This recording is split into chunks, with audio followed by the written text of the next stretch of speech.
உப்பு வச்சு லேஸு வைங்க, நாட்டு வைங்க, நல்லா டிசைனாக மாடலாக தையின்றீங்க. சரிங்க அப்படின்னு சொல்கிறோம். அதுக்கு காசு எவ்வளோங்கன்னா நாங்கள் இவ்வளோ காசுன்னு சொல்கிறோம்.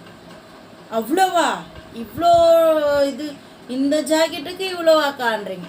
அந்த 3/4 ஸ்லீவ் வைக்க சொல்கிறீங்க, அதுக்கு இவ்வளோ பெரிய கையை வைக்க சொல்கிறீங்க.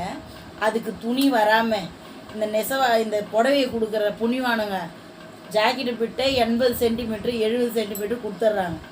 இதில் வர 3/4 ஸ்லீவுக்கு துணி இல்லாத அதை தேடி பிடிச்சி ஒட்டு கிட்பிட்டாக வெட்டி ஒட்டு போட்டு தச்சு, அதுக்கு லேஸு 1 மீட்ரு லேஸு கடையில் வாங்க போனால் 20 ரூபா, நாட்டு 10 ரூபா.